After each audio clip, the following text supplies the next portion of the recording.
All right, welcome back, Prospect Live listeners and viewers. We're back with another 2021 MLB draft interview. We have a twofer today. It's a double Eagle special. We have Cody Morissette and Sal Frelick on the show here. I'm very excited as a BC fan myself. Welcome to the show, guys. I'm happy to have you. Yeah, thanks for having us. Thank you, guys. Yeah, man. Thanks. Well, I guess, man, thank you for joining us today, man. Excited to have you both on the show. Two of the more dynamic players in the country. I want to just kind of kick things off and open the floor a little bit. It's something we like to do on this show. And that is, in talking to future fan bases, talking to future big league organizations. Sal, we can start with you. And then Cody, kind of describe yourself as a ball player and what you bring to the field. Yeah, I think I'm a super athletic player. I mean, I think I always had that athletic thing driving my game. In high school, I was playing three sports, as well as Cody, and it was really important to me to make sure I was always playing three sports and competing year round, and never specializing in just baseball, until college. So I think that's kind of carried over, and I think I play the game super athletically, in the field, at the plate. Don't like striking out a lot, putting the ball in play, using my speed to my advantage. So I got to college and really started focusing on just baseball. And I think that the IQ part of it is something that's definitely been developing for me, and kind of on display this year.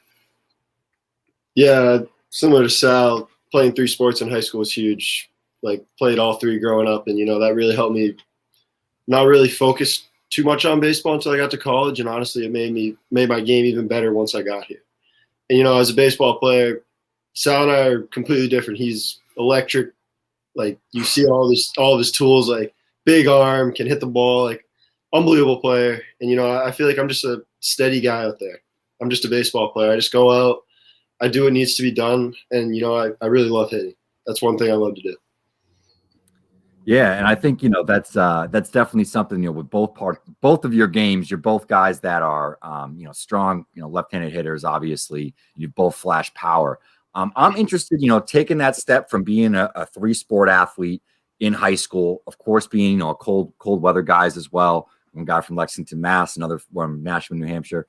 What was the transition like to Division I baseball? Sort of what was in place? I know the facilities have obviously been upgraded tremendously while you've been there at Boston College, but what was it like, coming in, working with Gambino, the staff, and what sort of things that they work with you on that have allowed you to take that next step and, really raise your profile in a short period of time? Yeah, I mean, I think that was one of the reasons I wanted to come to BC, was just because that Boston brand baseball was something that really appealed to me. I knew what I was getting into. Was like, I'm coming to BC, I'm going to be stealing bases every time I'm on base, bunting for hits, playing defense, pride ourselves on base running, and, that kind of stuff. All these aspects of the game is, something I like, to play with, and BC really represented that. So I was really fired up to get here. And, from the minute I stepped on campus, that's what we were working on. And I think they do such a good job of developing players, not just at the next level, but, from high school to college. And you see, even with our class, we had a ton of freshmen my year who were starting right in the lineup. And that was, because we had a really good and diligent fall. So. Yeah, from high school to college, like, I came here because Coach Gambino and the other kids in the class, the BC culture, there was nothing like it. And, I was just excited in high school to commit here. And when I finally got here, first of all, I played three sports, so I was like, I get to play baseball every day. Like, this is the best thing ever. And second of all, Coach Gambino's done a really good job developing us not only on the field, but off the field, and preparing us, like, for life, for what's after baseball. And, I feel like our grade came in, made an immediate impact, and we have helped make a really good culture here that's going to pave the way for many people after us. Yeah, I mean, my apologies. Go ahead. To stay in Nashville, New Hampshire. It's Exeter, correct? Yeah. You can correct me next time, man. Well, let's talk a little bit more about that BC culture, because you guys arguably are putting on the field one of the best, Boston College Eagles teams in the last decade or two. What does that mean to you? I mean, what sort of pressure do you put on yourself? What sort of expectations do you put on yourself going into this year? And, where do you hope to be come June? Yeah, I mean, I think it started pretty early with that culture. I mean, I think by our junior year, when we had our class fully committed, we actually named our group chat Omaha 2019, which is like, that would have been our freshman year. And now it's Omaha 2021. That's always just been our group chat name. We change it every year, and that's just something that's always in the back of our heads. And it's like, we're not coming here to, work on personal development, while it's, something in the back of our head. We want to come here and win. I think that's never been a prominent thing in Boston College, history. So I think when we came here, we really wanted to change that tide and made sure that that was the primary reason, we're playing baseball here. And I think it's really fun that, now we're juniors and we kind of have that vision getting closer. Yeah, our team this year, we've really talked about not really listening to outside noise. We've really focused on worrying about us, worrying about what we do, and worrying about how we play baseball. And, I feel like that's why we've been successful so far this year, and that's why I feel like we're going to be successful the rest of the year. Like, our team is so competitive this year. Like, in the fall, we couldn't scrimmage anyone else, but we just split the team up into two. And, Sal and I were playing against each other. Like, teams were split up. It got kind of heated at times. But, like, that's the competition that we brought to the table this fall, and now we get to put it all together and really have fun with each other this spring. Let's stay a little bit on the team, actually. And I'm interested, to hear a little bit from your own perspective. Who are your sort of unsung teammates? We know you guys, some of the other guys, Mason, of course, but who else is on that, that team that sort of is maybe driving a lot of that energy and attitude? I think we saw a perfect example when you guys came back, in that big Auburn game. Obviously it's almost like an insurmountable lead, and you were able to come back on that and obviously come up with one of the more thrilling victories, I think, in all the sports thus far in 2021. So who are some of those unsung heroes? Yeah, I mean, I think a big guy is, Peter Burns, one of our really good friends, guy in our class who, he's an absolute rock behind the plate for us, and he manages the game in so many different ways, whether he's catching at the dish and, he really does a good job with our pitchers. So to have someone back there like that, he's team captain as well and really rooting our program right now from the bottom to top is really something special to have. And then, at the other end of it, you got fifth years coming back because of a COVID year, another year of eligibility. And, a guy like Dante Baldelli is someone who, has really done a good job filling into a leadership role, as well as, this is fifth time around, and these guys have been through it as well as the other fifth years, Jack Cunningham, Brian Dempsey, and to have a group of those guys back is really good to have this, leadership and experience that, because, it's their fifth year playing college baseball. Yeah. And not only those guys are on the field, are huge for us, but back home, we talk about, we need every guy, even the last guy on the team, to continue to improve, because you're only as strong as your weakest link. So that's what we talk about. And, the guys back home, Michael Marzoni and Travis Lane and all those guys staying home from trips are really working hard to continue getting everyone better that doesn't travel that weekend in case someone does need to step in. It's we've been really focusing on keeping all 43 guys locked in and ready to go in case something happens. That's something special about this group. For sure. We were talking a little bit off air about how you guys are roommates, and you're in your dorm right now. And I have to ask, do you guys go by 7-Eleven? I think me and Cody are the only ones that call ourselves 7-Eleven, but let's say group names. I'm yeah, we got to throw it in. But me and Cody have been direct roommates since our freshman year. So we've literally been sleeping with our heads 5 feet apart for the past 3 years. And we kind of knew each other. We met our junior year of high school. It was a deal we made with Coach. Yeah. On the phone. Because we met in high school, and I remember I think it was my junior or senior year. We both had a game get rained out, and we text each other yo, let's text our coaches and see if we can get a game against each other. And we actually scrimmaged each other, New Hampshire and Mass team in high school. We got a game, and we just clicked early. And I knew as a kid that I was really going to have push me every single day. So, well, I actually want to ask about that, because you guys living together from the very, very get-go. It's no secret you guys have ascended into. If we kind of take a step away from the BC part and we work our way towards the MLB draft part, you guys have both ascended rapidly together as profile names for this class. What has sleeping 5 feet apart done for you guys to kind of up your game? Yeah, a lot. I think, from, freshman year point of view, and even before that, I said, not only is Cody and myself, we're gonna have a chance to play, but we might even be competing for the same spot. I was an infielder in high school, and I kind of came in as a utility. But anytime I'm on the field or in the cages or even in the weight room, Cody's just someone that I get to compete against and get to push each other to make each other better. And I think, without him, I'm definitely not as up to par as I am right now. And I think that's just because of that competition and we always holding each other accountable. Yeah, it's honestly been picking Sal's brain, always working together in the cages, after the game talking about what we saw, what we could have done better, stuff like that. And just being able to go through this since our freshman year, because there's been struggles, there's been injuries, there's been all sorts of things that we've kind of gone through together and brought us closer. And just having that person to go to, along with being a really good competitor, has turned us into really good baseball players and people. And he's honestly my best friend now. Awesome. And obviously you guys played summer ball together, had the opportunity to see you, both there. And the funny thing is I didn't realize that you were an infielder, Sal, and you guys were actually playing on the left side of the infield together.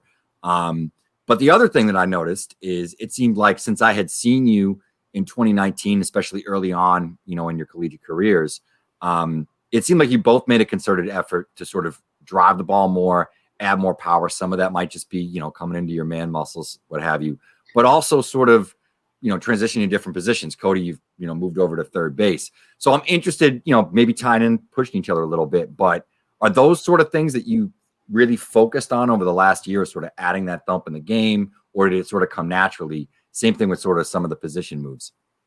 Yeah, I think, I kind of was speaking on it a little bit earlier about how I think, I was playing the game super athletically, and that's always going to, root my game. But I think my freshman year, I was kind of a collision hitter and contact hitter, like really making sure I wasn't striking out and just putting the ball in play. And the more comfortable I got with, really good pitching, I was like, I need to start driving baseballs even with 2 strikes. And, I know I have that power, like let's start showing it. And, I had a good guy to turn to because he's always had that, in Cody, prettiest swing in the country. And I was like, let me pick his brain a little bit on, how I can really drive baseballs, even the other way. And I'd say, beginning of my sophomore year, and especially this summer, it was something I really wanted to work on. And, like I said, having Cody there helped me out with that was super special. Yeah. I mean, we enjoy playing together. Like I said, we pick each other's brains. So I always admire Sal's 2-strike approach, like how he was able to just foul pitches off and put the ball in play.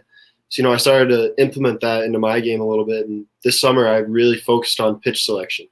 It was something and I think that kind of is where the power is starting to come from, and the extra thump, because freshman year I chased a lot of pitches because I just didn't want to strike out. And, now I'm just going with picking the right pitch, swinging at it, and I'm not missing it. So that's something I've really worked on. And something about BC that honestly is amazing for development is Coach Gambino emphasizes playing multiple positions. Like Sal could play any of the 3 infield positions if we needed him to. But all the infielders, we don't just take reps at one spot. We move around the infield every single day. We work on it, and we try to get it perfect by the time the season comes around. So we can play any of the 3 positions, like intertwined. So that's something Coach Gambino's been really good at with developing us. A nice nugget. Yeah. So I guess the natural question would be, you're both Swiss Army knives. You can move all over the dirt. You can go into the outfield. Cody, we'll start with you on this one and then go to Sal. Do you have a position that at the next level you think maybe this just kind of fits my game? Or, I know the Zobrist has been thrown around with you, Cody. Do you see yourself as that type of a player? And same with you, Sal. Do you kind of see the value, the defensive versatility of being able to move down and play some second base at the next level? And, where do you see your final home? I don't want to put a position on myself. Put me anywhere on the field. I just want to get my bat in the lineup. Like I will learn any position. I will learn anything. Just I want to be able to hit. That's something that I love to do, and if I can do that, I'll be good with it. Yeah. Joe, you kind of spoke to that versatility. I think that's something that, like Cody was saying, BC really develops. And I know I haven't been able to play infield yet at BC, but this summer I thought was great being able to play infield. And this is my only my 3rd year playing outfield, and my 1st year playing center as well. So I'm still kind of learning every single position. But I think just the more positions I'm able to learn and become comfortable at, the better I can be. And I think it's just because of that defensive versatility. Definitely. Good stuff. I'll transition a little bit here, and we've talked a lot about your team, a lot about you guys. Let's talk a little bit about your opponents. Who are the best arms that you've faced, not really even just this year, but, over the last couple of years? Are there any guys that just, sort of stand out, really uncomfortable at bats or competitors? Yeah, I think I know me and Cody always say the same one for this, but Reed Detmers was pretty elite our freshman year. And, was actually our first ACC series in Friday night at Louisville, and Reed came out and just absolutely carved us. I think we both punched like twice. And I remember after the game, we looked at each other, we're like, if this is how it's going to be every single ACC series, like we are so screwed. So I think luckily we kind of had the best arm first, so we kind of settled in a little bit. But he was definitely an elite arm. Yeah, I mean, Reed Detmers, like, I think he's going to be pitching in the big leagues pretty soon. But he was it was kind of a wake-up call. Like, here you go, here's ACC baseball. Like, we just rolled out on Friday night. I literally went to the box, came right back to the dugout. So it was just it was an eye opener, but honestly, it was a really good moment because you got to go through that in order to get better and succeed at the next level. I want to get in your guys' heads a little bit because that was 2 years ago. We can talk strategy a little bit. What was it about Reed, the lefty? What was it about his arsenal that gave you guys the most fits back then? It's not the players that you are now. Yeah, I mean, I think he had like four or five pitches, and he could throw them in any single count wherever he wanted. So it was like you weren't going to be able to go up in the box and cheat anything. So you kind of had to just react to it. And I mean, the first curveball I saw started behind my back and was like painted outside, and it made his fastball play up to like 97, where it wasn't as hard as that. So I think just and even now, I mean, that's when good pitchers get me is when they can throw any pitch in any count wherever they want. And I think those where good pitchers separate themselves and become great pitchers, and I think Reed was a good example of that. Yeah, I mean, I'm the same way as Sal. Like, it was a very difficult at bat, but you know what? I think the both of us were looking forward to facing him again last year because we don't like guys that get us. Like, we want to go after guys, and I was looking forward to facing him again personally. Yeah, I had that date circled on my calendar as well. I would have made it for Saturday too with Bobby Miller. That would have been fun to watch. Unfortunate, but obviously it happened. I'll throw it out to the other side of things. Who are some hitters that you guys have faced off against or played with, and obviously Cape Cod, some of these different things. Anybody that really stood out or impressed you, or like I want to pick up that from that guy? Yeah, I mean, kind of talking previously about really wanted to develop some power. I think I've been able to play with or against some good power guys. I think we were able to go down to Arizona State last year and played Spencer Torkelson, and I thought watching his approach was really cool. And he was only there for 3 games, but I was able to really see it firsthand. And then another Mass guy who's really blossoming this spring is Dom Keegan, and that's a kid who I was playing against in high school and played with in the Futures League before I even got to college. So played a lot of baseball with him, and from a guy who can flick balls over the fence, I thought watching his approach to hitting was super cool and something I can pick from. But 2 really good hitters. Yeah, I mean, when I played in the Cape my freshman year, the kid that impressed me and was unbelievable hitter, and I kind of tried to follow his approach a little bit, was Nick Gonzalez. Like, he was really fun to watch. He had a beautiful approach, fastball away. Like, he'd always hit it off the fence in right center. And then, like, anything that you hung over the plate, he'd pull for a home run. Like, it was just so impressive and fun to watch because he had such a simple approach. And, like, I got the chance to play with Alika Williams there, the Arizona State shortstop last year. And, I kind of picked his brain on what are some little things he does to try to get that extra step at shortstop, because, like, that's something I want to learn. Like, I always want to continue getting better and better. And, I liked watching Gonzalez's approach, and, it was really cool picking Alika's brain because he's one of the best defenders I've seen. Both really good names. Here's a fun exercise that I think everyone likes to do. And, I already mentioned Zobrist for you, Cody, but you guys are both really unique athletes. You bring a skill set to the table that I don't think a lot of players in college baseball do. Is there a guy that maybe you model your game after, or I guess the inverse, that you've read is similar to you, that you kind of say, hey, comparatively, yeah, they're a little bit like me? Yeah, I mean, I think it definitely is hard. And just going back to that, I think I'm kind of maybe not the most average baseball player. Don't like to strike out a lot. I'm more of a singles, doubles guy, maybe not as many home runs. But I think, obviously being a Red Sox fan too, Mookie Betts was someone I always looked up to game after. And back to the, we take pride in Boston on our base running and stuff like that. I think it was this year in the World Series, Mookie was maybe walked, stole second, stole third, and then was able to score on contact read with infield in from third to home. And I just remember getting so fired up about it because that's a superstar right there who clearly takes pride in base running and was able to, score a run almost single-handedly. And I think there are rare players that can do that. And I think just, me being someone who really prides his game on stuff like that, it was cool to see. So maybe like a Mookie. Yeah, and I actually got a story behind mine. The person I kind of tried to model my game after was Joe Panic. Played for the Giants, played at St. John's. So Joe actually played with my cousin. My cousin played baseball at St. John's back when Joe Panic was there, and I actually got to meet him. He probably doesn't remember me, but I watched him play. I was a little kid, and I watched him play, and he's just a left-handed hitting middle infielder from the Northeast, and he played the game the right way. Had such a smooth, pretty swing, and I just kind of grew up watching him, watching his career go. I grew up watching him. And I was like, that's someone I want to play like. That's a good pull. Sometimes sometimes you get names that it's like, Reggie Jackson, Cody. I don't know, man. So Joe Panic was a nice pull. Yeah, absolutely. I don't have any other questions, Joe. I don't know if you had anything else you wanted to throw out there, man, before we let these guys go. I got one more question. It's baseball related, and that is just when you look at your guys' skill sets, what are you looking to gain? How are you looking to improve the rest of the way up until the end of June? Yeah, and kind of saying earlier, I'm still kind of working on that baseball IQ and learning the game as a whole. And, anyone I run into, I think I can learn something from. And I think I've just been this kind of sponge as far as I've gotten to college and just specialized in baseball and only played baseball. And, I think I've learned a ton since my freshman year. But like I said, it's my first, year in center field. So I'm still trying to soak up as much information as I can and talking to a ton of different people, alumni, coaches, other teammates, opponents. And I think that the more I can learn, I think I've always been able to, take information and coaching pretty well and put it into play. So it's just whether or not I'm actually learning that stuff. So I think that's the biggest thing for me is just to continue to grow and learn, the game of baseball as best as I can. Yeah, along with being a sponge like Sal talked about, there's always something you can learn, always something you can be better at. I think from now until June, the thing I want to do is enjoy it.